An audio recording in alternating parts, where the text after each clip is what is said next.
Hello friends, मैं रंजीत वर्मा आपके अपने YouTube channel study with Ranjeet में आपका स्वागत करता हूं।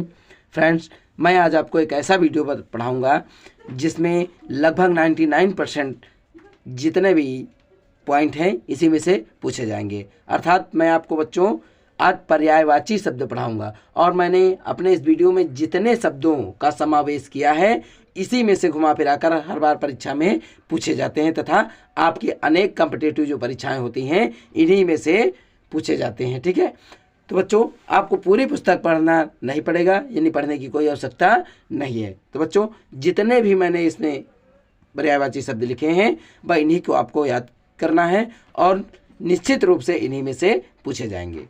तो बच्चों हम देखते हैं कुछ पर्यायवाची शब्द। तो सबसे पहले बच्चों देखते हैं कि परीक्षा में पूछे जाने वाले कुछ महत्वपूर्ण पर्यायवाची शब्द, जैसे कि बिजली। बिजली कई बार पूछा गया है कि बिजली का पर्यायवाची लिखिए। तो बिजली का पर्यायवाची होता है हमारा सौदामिनी, दामिनी, चपला, चंचला, यानी कई मैंने लिख दिए हैं इसके नाम। सौदामिनी को भी बिजली कहा जाता है, दामिनी भी कहा जाता है, चपला भी कहा जाता है और चंचला भी कहा जाता है। ठीक है, तो निश्चित रूप से यह कई बार परीक्षा में पूछा गया है। अब बंदर की आ जाती है, बंदर की पर्यायवाची लिखिए। तो बंदर को हरि भी कहा जाता है, वानर भी कहा जाता है, कप भी कहा जाता है, मरकट भी कहा जाता है। ठीक है, तो इस प्रकार बंदर के भी अनेकों पर्यायवाची होते हैं, लेकिन मैंने चार चार पर्यायवाची सबके लिख दिए हैं। ठीक है, अब अश्व, अश्व का घोड़ा होता है, बाज होता है होता है, तुरंग होता है, सैंधव होता है। ठीक है, तो घोड़े के भी अनेकों पर्यायवाची होते हैं, लेकिन दो पर्यायवाची केवल लिखने के लिए अधिक से अधिक पूछे जाते हैं।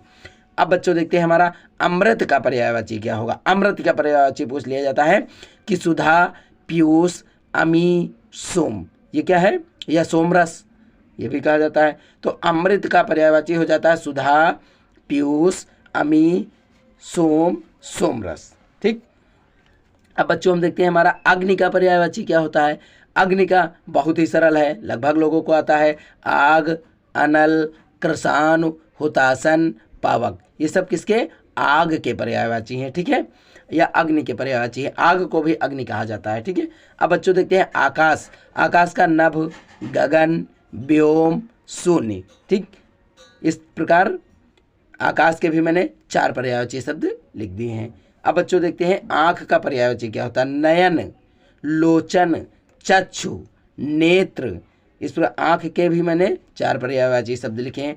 बच्चों जितने मैंने शब्द यहाँ पर पर्यायवाची लिखे हैं और परीक्षा में 100% इसी में से पूछे जाएंगे, इसके अतिरिक्त और कहीं से पूछा नहीं जाएगा। अर्थात आपको बहुत से 100-150 पर्यायवाची याद करने की आवश्यकता नहीं है, केवल गिने चुने 10-20 पर्यायवाची शब्द याद कर लिए, बस इन्हीं से पूछा जाएगा। इंद्र का पर्यायवाची बच्चों कई बार पूछा गया कि इंद्र का पर्यायवाची क्या होता है और कई कॉम्पिटिटिव परीक्षा में भी पूछा गया है। तो इंद्र को सुरेंद्र कहा जाता है, देवेंद्र कहा जाता है, देवेश कहा जाता है, सुरेश कहा जाता है। ठीक है, इंद्र को। आगे देखिए कमल का पर्यायवाची, ये तो बहुत बार पूछा गया, बहुत ही सरल है कि सरोज, नीरज, जलज, पंकज, पुंडरीक, कंज, पंग, ये सब कमल के पर्यायवाची होते हैं। और कामदेव का भी बहुत ही महत्वपूर्ण है बच्चों।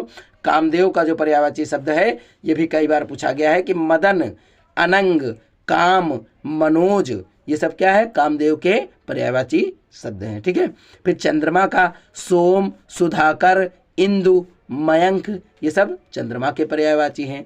अब बच्चों आगे देखते हैं इसी क्रम में चंद्रमा के बाद तालाब का पर्यायवाची कई बार पूछा गया परीक्षा में। तडाग, सर, सरोवर, जलाशय, ये सब क्या है, तालाब के पर्यायवाची हैं। दिन का दिवस, दिवा, वार, वासर, ये सब दिन के पर्यायवाची हो जाते हैं। धरा यानी पृथ्वी का पर्यायवाची कह सकते हैं। धरा का धरा, भू, भूमि, पृथ्वी, वसुधा। ठीक है, ये सब किसके हैं, पृथ्वी के अर्थात धरा के पर्यायवाची शब्द हैं। फिर नदी का पर्यायवाची शब्द, नदी का हो जाता है सरिता, निर्झड़ी, सलिला, तटनी, ये सब नदी के पर्यायवाची हो जाते हैं। ठीक है बच्चों, वीडियो में अंत तक जरूर बने रहिए क्योंकि निश्चित रूप से आपकी परीक्षा में इसी में से आने वाले हैं, अलग कहीं से नहीं। फिर आगे देखिए पक्षी का पर्यायवाची क्या होता है। पक्षी का ये भी कई बार पूछा गया, बहुत ही महत्वपूर्ण पर्यायवाची है। विहग, खग, विहंग, पंछी, ये सब पक्षी के पर्यायवाची हैं। ठीक है, आगे देखिए बच्चों पानी का पर्यायवाची क्या होता है। जल, सलिल, तोय, नीर। ठीक है, ये सब पानी से संबंधित पर्यायवाची हैं। पर्वत का पर्यायवाची होता है पहाड़, गिरि, शैल, नग, ठीक है, इसको हम कहते हैं पर्वत, ठीक है, पर्वत के पर्यायवाची शब्द हो गए। बादल के पर्यायवाची क्या होते हैं? तो बादल के पर्यायवाची शब्द होते हैं बच्चों जलद, नीरद, अम्बुद, ठीक है, जलधर। तो ये सब क्या है? बादल के पर्यायवाची शब्द हैं। बच्चों निश्चित रूप से 2 ही शब्द लिखने को आते हैं, लेकिन मैंने 4 लिख दिए हैं आपकी सरलता के लिए, जिससे यदि कोई शब्द कठिन लग रहा है तो आप निश्चित रूप से दूसरा शब्द याद कर लेंगे। सूर्य के पर्यायवाची रवि, दिनकर, भानु, आदित्य, अर्क, ठीक है, दिनेश, ये सब सूर्य के पर्यायवाची हो जाते हैं। पुष्प के पर्यायवाची ये भी कई बार पूछा गया है कि फूल, कुसुम, प्रसून, सुमन, ये सब फूल के पर्यायवाची हो जाते हैं, ठीक है, पुष्प के।